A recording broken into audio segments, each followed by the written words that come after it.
So for this video, guys, we're going to be looking at gun split slot double ins as a base play. And this is kind of one of my favorite ways to run this play.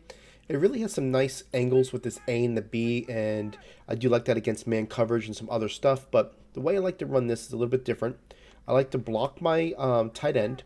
I like to put this X on a comeback, put the A on a streak, okay? And then I want to take this Y and motion him out to the left.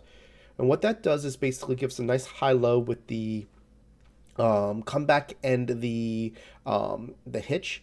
I do like to have a lesser route runner in that X position, because what ends up happening in this play is that the longer the route, the better. And what you'll see here is when I go against cover 2, you're going to notice that when you cloud flats, the Y is going to get open, right? He's going to stop. He's going to get open. We can throw it to him and get ourselves easy 5-6 yards, okay? It's just one of those plays that if they're blitzing or if you're knowing they're cover 2, it is going to be a nice little dump off. But what I really like about it is the cover 3 aspects, okay? The first thing is hard flats. You would presume that this would, this hitch would pull down the coverage. X is going to be open. That's exactly the case, okay? That's kind of what I like about this. Y does this. He pulls this guy down. X comes there. You throw it to him. Get yourself an easy first down.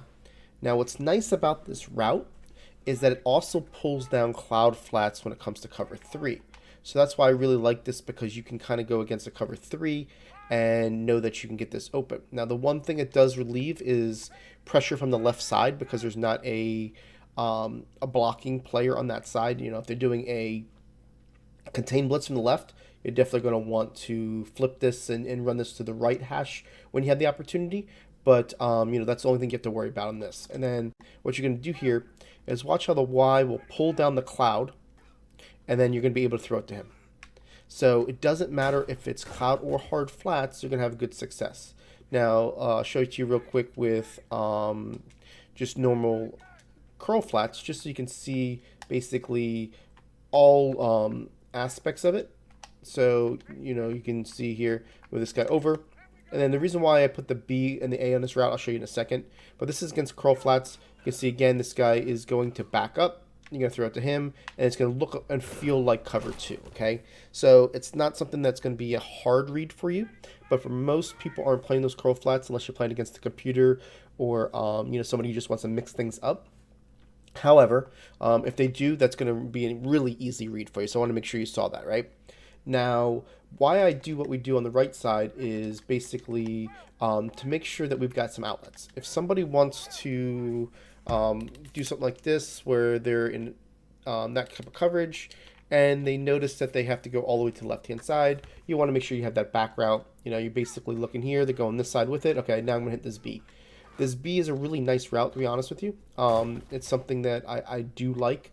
I wish I could keep this A route and the B route together, but the reason why I take the A off of its route is I don't want to take the user to the play, okay? If I feel like the A is going to take the user towards the comeback, and we don't want that. We want to spread this out as much as possible so that the user stays in the middle of the field, or he's got to make a choice. Do I cover the left side of the field or not? If he covers the left side of the field, I'll show you in a cover 3 situation. What you're going to see is that when he does that, and we're just going to kind of show something like this, right?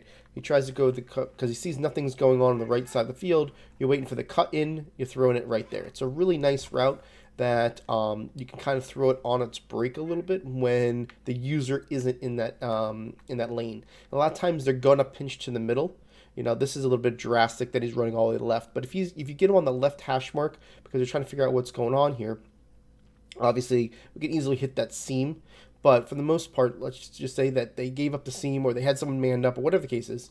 When you hit this B on the in, he's going to, right as he basically, that cloud flat will give up on him. Once it gives up on him, you're going to be able to throw it to him pretty easily right there and have some good success. So that's why I really like this play. Just kind of spreads the field out, kind of takes the user out of the play, and then allows you to attack either left or the right side if the user overcommits.